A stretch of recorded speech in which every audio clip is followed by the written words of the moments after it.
देखिए, कोई अपने आप को भगवान का अवतार कहने लग जाए तो आपको हंसी आएगी या नहीं? प्रफुल्ल पटेल, जिसके लिए प्रधानमंत्री जी हाथ नचा नचा कर बोलते थे 2014 में 19 में कि दाऊद इब्राहिम से रिश्ते हैं, इकबाल मिर्ची से रिश्ते हैं, प्रफुल्ल पटेल आज ईडी, सीबीआई और इनकम टैक्स निशिकांत दुबे जी की पार्टी के गठबंधन के सबसे अग्रिम पंक्ति के सदस्य हैं। इसीलिए तो हम अंधे होकर उनके पीछे चलते। हमें मालूम है कि अगर राहुल गांधी कह रहे हैं तो पत्थर की लकीर। सोरेन जी तो गिरफ्तार होंगे, लेकिन हिमंता बिस्वा शर्मा मुख्यमंत्री बन जाएगा। अखिल भारतीय कांग्रेस कमेटी के मीडिया चेयरमैन पवन खेड़ा ने प्रधानमंत्री नरेंद्र मोदी के खिलाफ जमकर निशाना साधा। उन्होंने कहा कि पीएम शहंशाह नरेंद्र मोदी खुद को भगवान से ऊपर बता रहे हैं। वो जनता का इतना मनोरंजन कर रहे हैं कि कपिल शर्मा शो की टीआरपी खत्म हो गई है। इस शहंशाह में अहंकार आ गया है, इसलिए वह आपके सवालों का जवाब क्यों नहीं देगा। उन्होंने कहा कि गुस्सा नौजवानों में दिखा, खर्च बढ़ा तो घर के लोगों में गुस्सा है, किसानों में गुस्सा है, आदिवासी गुस्से में है। जल जंगल जमीन प्रधानमंत्री ने अपने दोस्तों को देने की योजना बनाई है। 16,000 करोड़ अपने दोस्तों पर लुटा दिया है। अखिल भारतीय कांग्रेस कमेटी के मीडिया चेयरमैन पवन खेड़ा आज कांग्रेस भवन में पत्रकारों से बात कर रहे थे। उन्होंने कहा कि 18 राज्यों में प्रचार करने के बाद झारखंड में आया हूँ। गुजरात, एमपी, राजस्थान, हर जगह लोग गुस्से में हैं। देखिए, मैं आपकी बात से कुछ हद तक सहमत हूं, लेकिन हमारे मैनिफेस्टो का सबसे ज्यादा प्रचार अगर किसी एक आदमी ने किया इस देश में तो नरेंद्र मोदी जी ने किया। उसके लिए हम उनके बड़े बड़े शुक्रगुजार हैं, उनको धन्यवाद देते हैं। जो हमारे पास तो इतना पैसा था नहीं कि इतना प्रचार कर सकते, लेकिन नरेंद्र मोदी जी ने यह सुनिश्चित कर दिया कि हमारे मैनिफेस्टो के बारे में लोगों के मन में कौतूहल रहे, लोगों के मन में जिज्ञासा रहे, और लोग उस मैनिफेस्टो में ढूंढने की मंगलसूत्र कहां लिखा है जी, हिंदू मुसलमान कहां लिखा है जी। लोगों ने पढ़ा, आप लोगों ने भी पढ़ा, उसमें कहीं मंगलसूत्र का जिक्र नहीं था, हिंदू मुसलमान का जिक्र नहीं था, उसमें तो न्याय और समानता की बात थी। तो मैं ये मानता हूं कि हमारे पास पैसे इतने नहीं हैं जितने कि एक राजनीतिक दल के पास चुनाव लड़ने के लिए, प्रचार करने के लिए और अपनी बात लोगों तक पहुंचाने के लिए होने चाहिए। उतने पैसे हमारे पास नहीं है। वो टेम्पो मैंने आपको बताया एक ही एड्रेस पे जाता है। देखिए, कोई अपने आप को भगवान का अवतार कहने लग जाए तो आपको हंसी आएगी या नहीं आएगी? और अगर अगर देश का प्रधानमंत्री ऐसी बात करे, चलो दोस्तों में आपस में गपशप में बोल दी मैंने कि बंधु जी मैं तो भगवान का अवतार हूं, तो बंधु जी कहेंगे चलो वेरी गुड, चलो चाय पीते हैं, गपशप लगा देते हैं।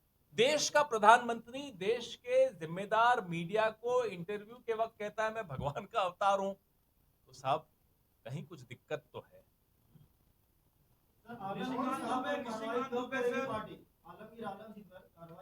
अरे तथ्य सामने आए नहीं, इनकी एजेंसियां शुरू कर देती हैं कांड, कुछ ना कुछ करती रहेंगी। आप सोचते हैं हमें उस पर एक्शन लेना चाहिए, क्यों? हमें तो ये बताइए, हेमंता बिस्वा शर्मा पर एक्शन कब होगा, प्रफुल्ल पटेल पर कब होगा, अजीत पवार पर कब होगा, छगन भुजबल पर कब होगा?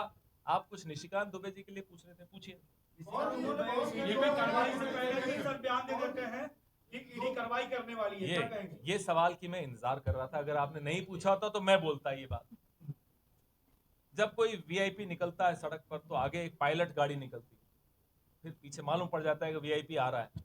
ऐसे हमारे ये जो निशिकांत दुबे है ना, बीजेपी की ये जो एजेंसियां हैं इसके पायलट हैं, पहले ही बता देते हैं साहब अब यहां कार्रवाई होने वाली है, यहां रेड होने वाली है। इन्हें कैसे मालूम? ये साबित करता है मेरी बात को, हम सब की बात को, कि ये सब मिली भगत और जुगलबंदी से चल रहा है।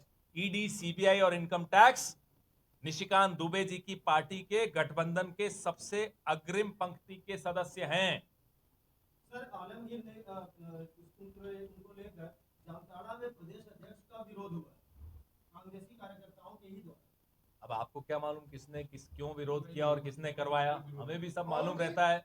अभी रुकिए, इंतजार करिए, चुनाव हो जाने दीजिए, बहुत जवाब मिलेंगे आपको। 2019 में राज्य विधानसभा चुनाव के दौरान बेरोजगारी भत्ता देने का बात कांग्रेस ने अपने घोषणा पत्र में किया था, और इस बार भी आप लोग कर रहे हैं। क्या 2019 के राज्य विधानसभा की तरह इस बार का भी अगर चुनाव जीतेगी कांग्रेस राहुल गांधी के मुंह से निकला हुआ शब्द पत्थर की लकीर है।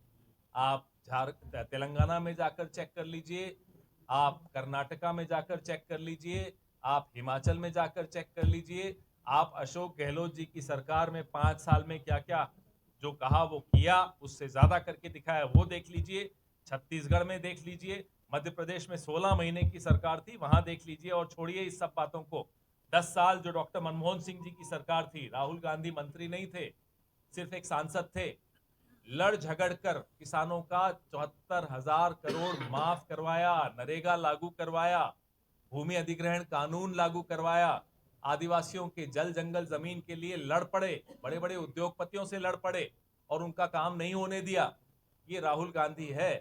इसीलिए तो हम अंधे होकर उनके पीछे चलते हैं। हमें मालूम है कि अगर राहुल गांधी कह रहे हैं तो पत्थर की लकीर है। सर, कांग्रेस के एजेंडा में भी राम मंदिर फाइनल होती है।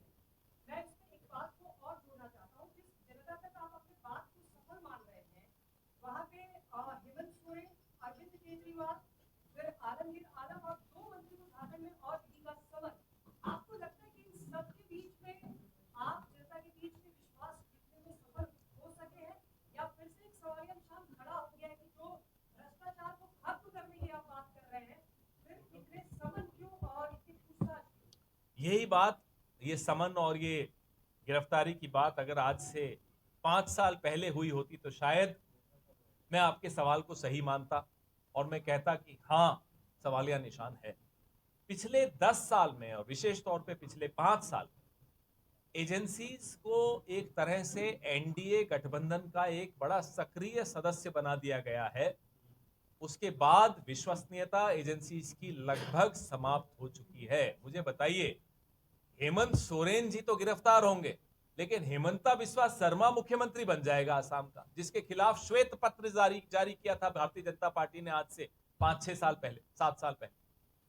श्वेत पत्र में था कि साहब ये नारदा में संलिप्त है, शारदा में संलिप्त है, ये पानी के जो घोटाला है जल योजना का उसमें है, इरिगेशन में है, सब में हेमंता बिस्वा शर्मा का नाम भारतीय जनता पार्टी ने डाला था। आज हेमंता बिस्वा शर्मा उनका डार्लिंग हुआ है।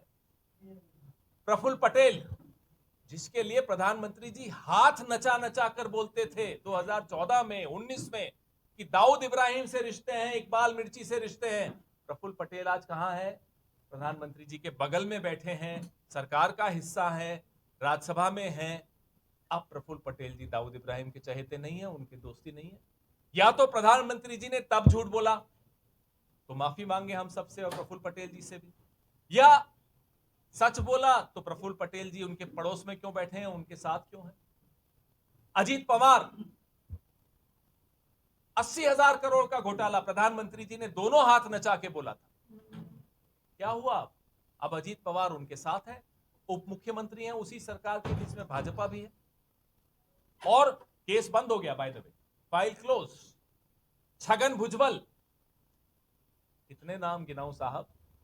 इसलिए एजेंसीज की विश्वसनीयता समाप्त कर दी नरेंद्र मोदी जी ने। अफसोस के साथ ये कहना पड़ रहा है।